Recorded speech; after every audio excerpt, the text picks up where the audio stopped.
ஒரு விஷயத்தை நம்ம புதுசாக ட்ரை பண்ணும்போது அதோட அவுட்கம் இப்படி தான் வரும்னு நமக்கு மைண்டில் ஒரு இமேஜ் இருக்கும். ஆனால் அதை விட பெஸ்ட்டாக வந்துருச்சுன்னு வச்சுக்கோங்க, நம்மளை கையிலேயே பிடிக்க முடியாது, நம்ம ஹாப்பினஸை சொல்லவே முடியாது.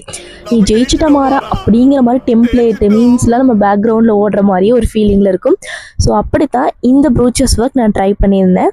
இது ஃபர்ஸ்ட் டைம் நான் ட்ரை பண்ணுறேன் என்னோடய ப்ளவுஸில். ஸோ இந்த சாரீக்கு வந்து க்ரீன் ப்ளூ ரெண்டுமே இருக்கும் ஷேடு. நான் ப்ளூ ஷேடில் வந்து சேம் சில்க் காட்டனில் ப்ளவுஸ் எடுத்து ஸ்டிச் பண்ணிவிட்டு அதில் எந்த ஒர்க்குமே பண்ணாமல் ஜஸ்ட்டு ப்ரூச்சஸ் ஒர்க், ஃப்ளாரல் டிசைன்ஸ் மட்டும் ஹேண்ட்ஸுக்கு, அதுக்கப்புறம் வந்து ஃப்ரண்ட் நெக்கில், அதுக்கப்புறம் பேக் நெக்கில் மட்டும் பண்ணியிருப்பேன். அங்கே ஸ்டோன்ஸ் வந்து ஒட்ட வச்சுருந்தேன். ஸோ சிம்பிளான ஒர்க் தான் பண்ணியிருந்தேன். நான் பார்க்குறக்கே ப்ளவுஸ் வந்து சூப்பராக இருந்துச்சு.